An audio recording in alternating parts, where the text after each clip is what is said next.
azosenga bino s'abonner massivement na Global TV. Global TV. Yaya moko trésor trésor quoi. Global TV depuis Moscou.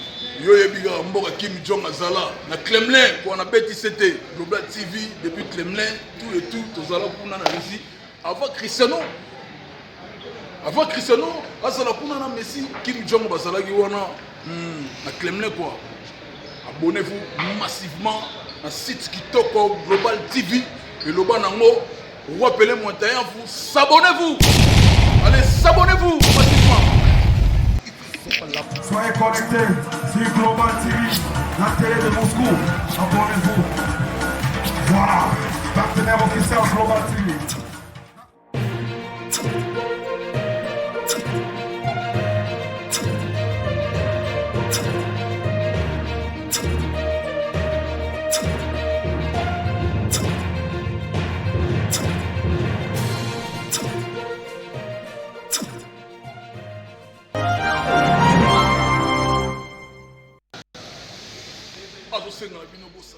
Voilà, bonjour, bonsoir, mesdames et messieurs, messieurs, dames, joyeux Noël, merveille à tout le monde, voilà.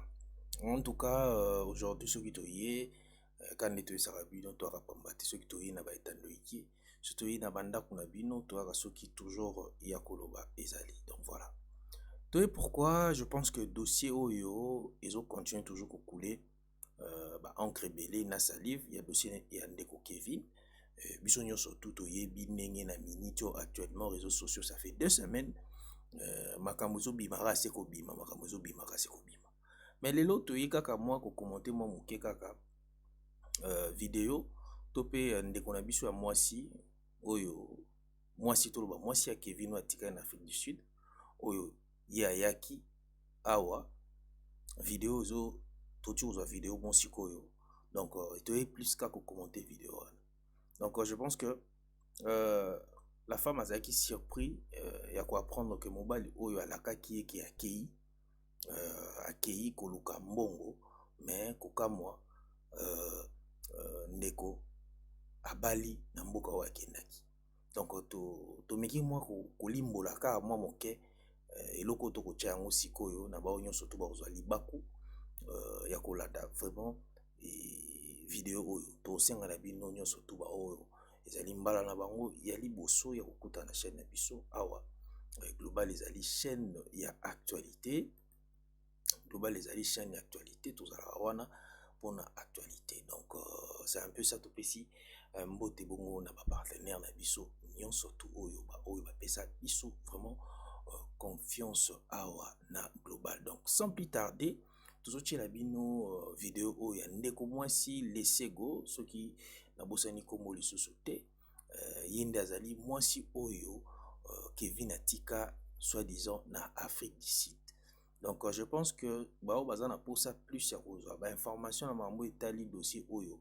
ba chaîne de YouTube eza vraiment ebele lelo oyo bazo meka ko lobela vraiment dossier oyo to senga na bato nyonso surtout soki pe bao bazana ba information ya précision numéro na biso za na botine na biso ba audio botine na biso ba vidéo à ce qui concerne le gars na ko kande makambo ezo kenda ba bige nondo ndeko oyo aza vraiment gigolo donc ye alandaka toujours côté mai echolaka donc tout le monde qui dernièrement moi si muso abimaki mais lelo to s'intéresser plus kaka na vidéo oyo moi si nae a salelié ou aza na studio ou ameki ko s'exprimer na kati ya vidéo wana mais apparemment ndeko atindeli biso vidéo ou ya epsi biso abi aza na studio kala mingi te nzembo ekobima ekoteka na ba plateforme nyonso to donc voilà c'est parti quand on lobby sans plus tarder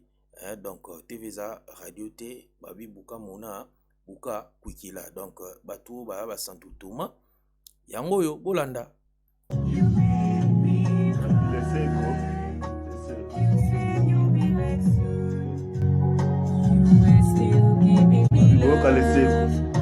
olobaki oke oluka musala ona kusonga ngai na mwana na yo simamiko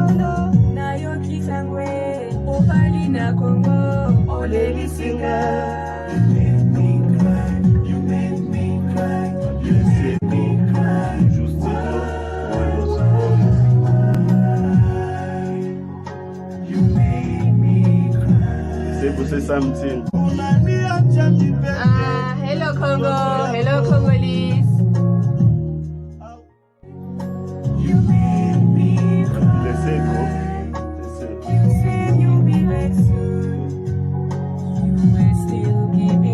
Go laissez go. Olubaki oge, oluka musala. Ona kusunga ngai, nangwana nayo. Sima mikono, nayo kisangwe. Obali na Congo, olelisinga. Laissez go.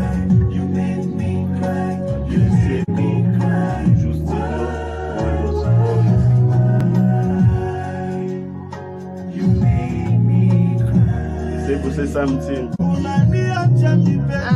Hello Congo, hello Congolese.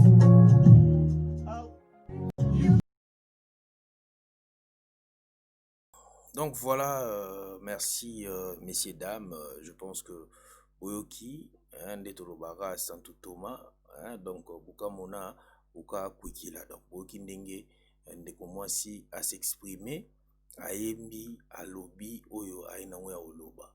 Donc je pense que biso tout Oyoki, mais essayez quand même pas si dans notre vidéo oyo, namoni quand même que ndeko vraiment ce qui est oyo ezali bongo eza vraiment bien té. Ndeko na biso Kevin, donc na komona yo boye ozomona na koza mokolo, donc mais makambo zo sala eza makambo moko ya bado, donc ça fait vraiment trop mal, kosa ba biloko boyo, ya kosa komona elongi na yo ozomona na oza vraiment mokolo, mais ba biloko oyo soki eza vraiment ndenge bato ba koloba. Parce que jusqu'à présent, notre monde nous les vidéos mon côté oyo qui ko démentir makambo nyonso tout. Donc et ça livre vraiment pas si ceux qui ne quoi no balaki quand même fallait que ça la divorce, parce que là on y na ici la raté na bolingo ezara bongo ceux qui bolingo ezo simba te batika, parce que baloba eloko eleki tika réalité. Soki ezali kosimba te olede okende obala mwasi mosusu silisa na mwasi wana parce que rattraper okaka ndeko na ngai bandeko to pe bana ba situation oyo bozwa mayele soki nano sisi na ndeko mwasi mosusu te koyela kozwa so mosusu te okende obala epo yeba yango rattraper okaka eko rattraper okaka epi donc komona mwasi obali aza mwasi ya mabondeli est-ce que ibiseke makambo nyonso tu wana te point d'interrogation.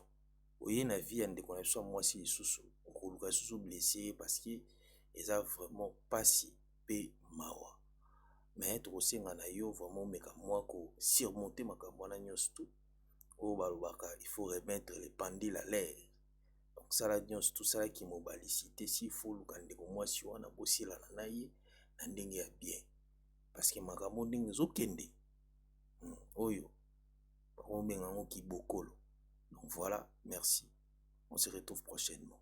Bye bye. Azosenga bino bo s'abonner massivement na Global TV. Global TV. Yaye moko trésor trésor quoi. Global TV depuis Moscou. Yo yebiga mboka Kim Jong azala na Kremlin pour na beti c'était Global TV depuis Kremlin tout et tout tozala kuna na Russie avant Cristiano. Avant Cristiano, azala kuna na Messi, Kim Jong bazalaki wana na Kremlin quoi. Abonnez-vous massivement à site Kitoko Global TV et le banango, rappelez-moi d'ailleurs vous s'abonnez-vous. Allez, s'abonnez-vous massivement. Soyez connectés sur Global TV, la télé de Moscou. Abonnez-vous. Voilà, partenaire officiel Global TV.